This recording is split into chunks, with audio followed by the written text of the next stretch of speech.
Hi, and welcome to your Real Conversation video lesson with me, your teacher, Chris. Now, I'm very happy that you are here today with me. And if you are a new subscriber, a new student, welcome. Subscribe. And if you're a returning student, it's awesome to have you back. I'm very impressed with all of your comments that I've been getting lately. It's amazing to see how much more natural your answers to these questions are getting. The amount of corrections that I have to make is small. It's usually a little grammar mistake or something like that. So make sure, when you type your answers, try and use correct grammar, capitalize letters, put in the right spacing between things, because I correct every answer, and that is usually the most difficult thing to correct, because it's like, delete the I, capitalize the I, space after the period, fix those things. If you're typing on your phone, it's fine. Just take a few extra moments to make it easier on the teacher. Because that actually makes it easier to find your true mistakes. When I spend a lot of time fixing the tiny grammar mistakes, like the capitalizations and the punctuation, sometimes I can miss the other things because my brain is like, look for these mistakes, not look for real mistakes. So be aware of that. Try and better yourself first. That makes it easier for all of us. Okay, today's topic is family. Ooh, this will be a good one. Now, I'm going to give you some time after I ask you the question. Answer it. Try and give me your best answer. And if you have a difficult time with it, that's okay. Make sure that you write your answers in the comments down below. That way I can help you fix your errors, fix your thoughts, make it into a more natural thing. Okay, let's get started. Here we go. Question number 1. Who in your family are you most like?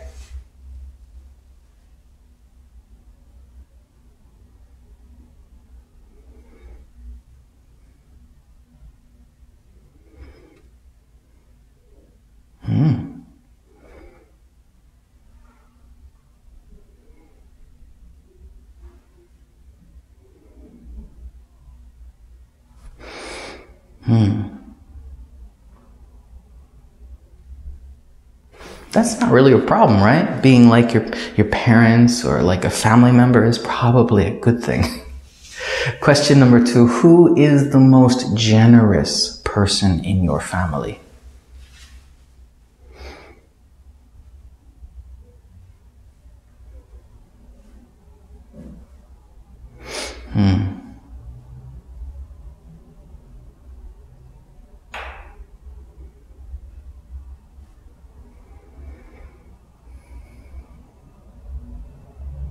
I think there's a good chance that your answer is going to be exactly the same as mine. So we'll see when I answer. Question 3. Do you like going to family gatherings? Like when you get together? Why or why not?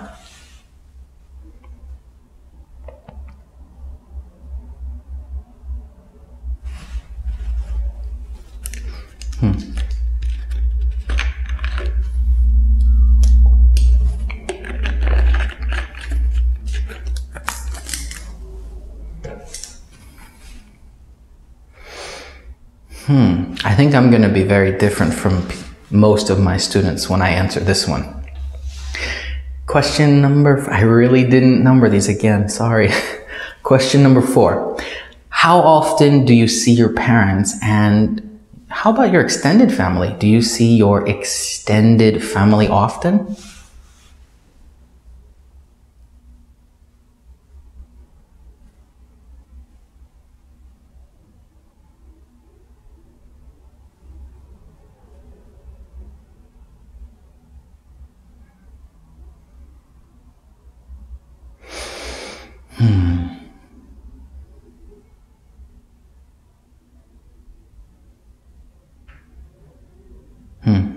I'm always jealous of the people who can see their family a lot.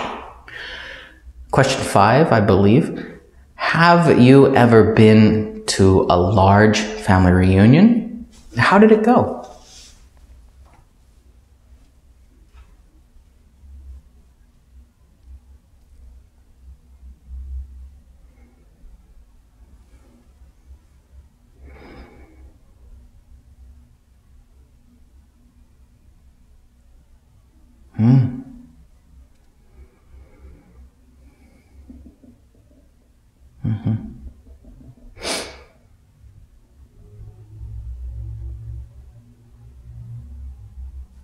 Interesting. Cool. 1, 2, 3, 4, 5, 6. Question number 6. How important are strong family ties to you? And are strong family ties more important or less important than friendship? One more time. How important are strong family ties? And are the ties more important than friendships?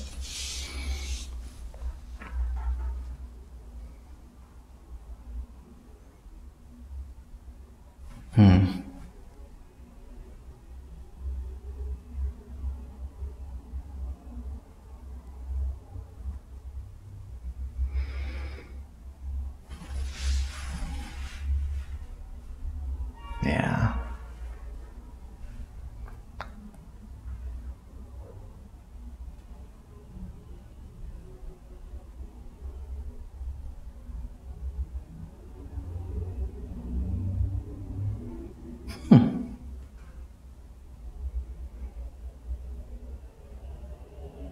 That's a really good answer.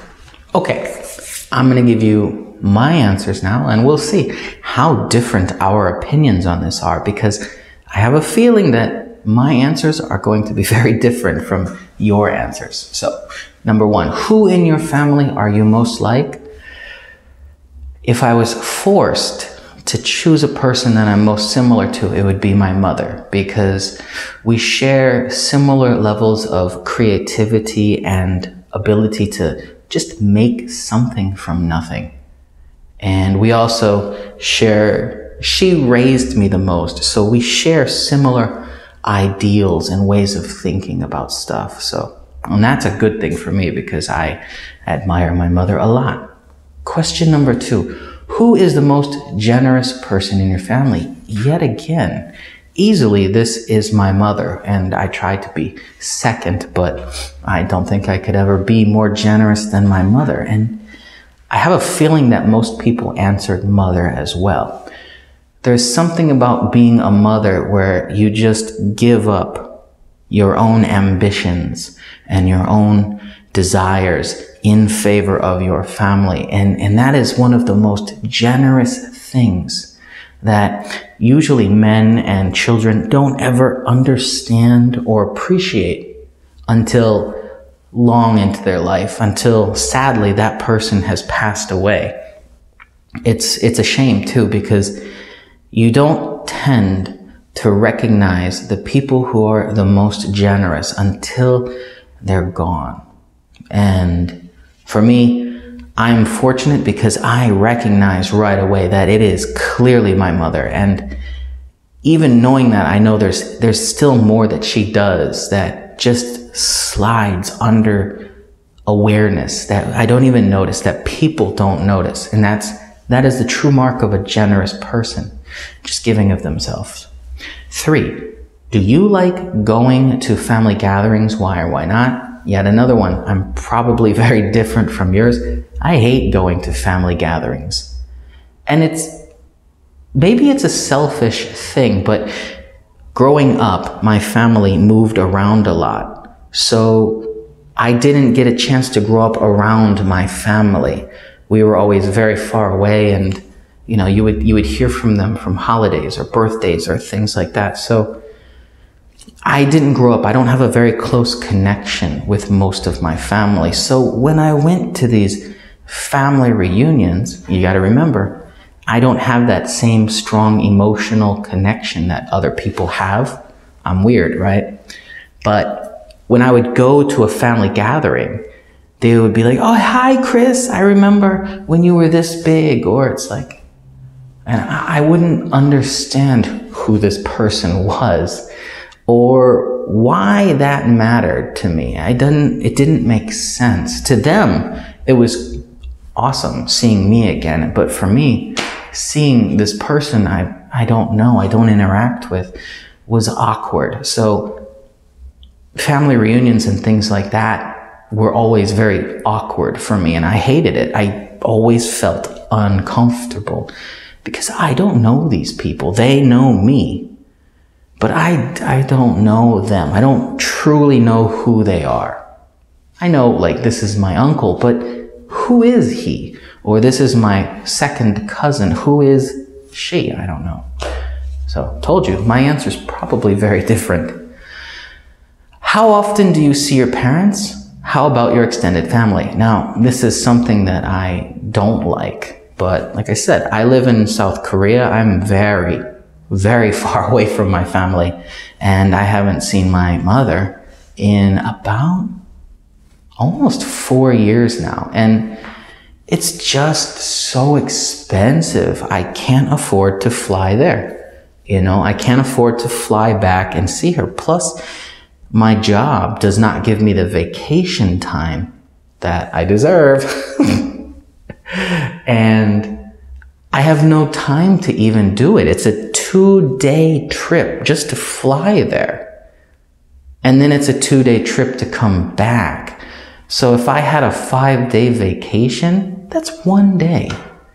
And it's a lot of money to fly back. 1 day, as much as I love my mom, 1 day is just a hard thing to sell when, I have a young family. That's a difficult thing for me. So maybe one day when I get rich off of YouTube, which is never going to happen,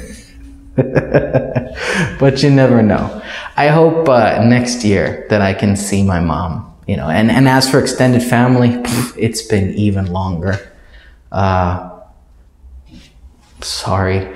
Sorry, family, if for some reason you're watching this video. But yeah, I almost never see extended family. Have you ever been to a large family reunion, and how did it go? This is the same as the family gathering answer. I have been to 2, maybe 3 that I can distinctly remember. Family reunions, and they were big. How did it go? Parts of it were fun. Parts of it were fun. There were moments in everything that was fun, where it was just people having a fun time together. It was terrible for me when it became time for people to conversate and talk about how they knew each other and I didn't know them. So that was the awkward part that I hate about family reunions.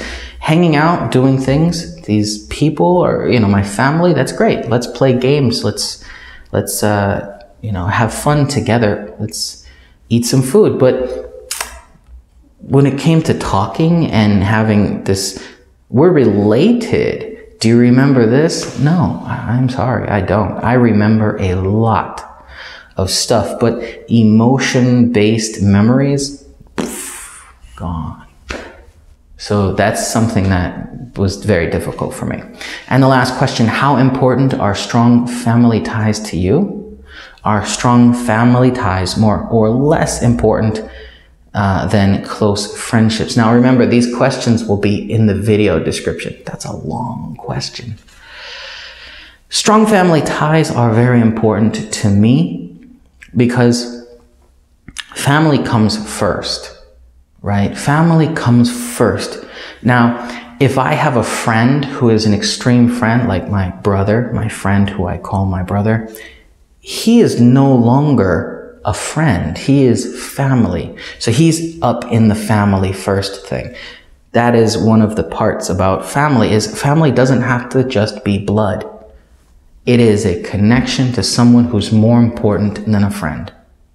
Someone that you are invested in their well-being, their success. So strong family ties with real blood relatives or with very long-term, very strong friendship friends, that is incredibly important to me.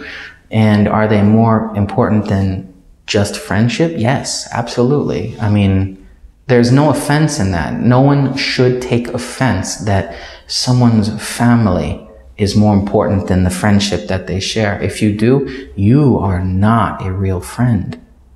You have a distorted sense of self-value. You should never think that your value is higher than that of your best friend's mother. That's insane.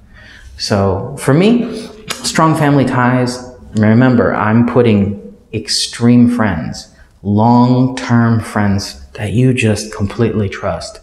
They are family. I'm putting them as family because for me, they are.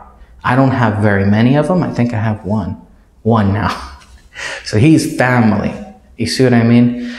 That is my strongest tie. Those are my strongest ties. My regular friends that I trust and I truly appreciate, yes, they're important, but they can't hold a light to true family and the number one friend. So that's how I view family and friends. And it's probably different than how you do, which is why I can't wait to read your answers. Put your answers down below. These types of conversations are very common between friends around coffee or at lunches. And it's cool to practice and have an idea of what you want to say before you say it. I don't mean memorize the answer. Never memorize answers unless it's like for a test or something. But having an idea already in your head makes answering it later much easier because you have a memory to recall. Now, if you enjoyed this lesson, hit the like button, please. I like that. And share it in your groups so your friends and your acquaintances can learn English and practice having a conversation with me. And I will see you next time. Goodbye.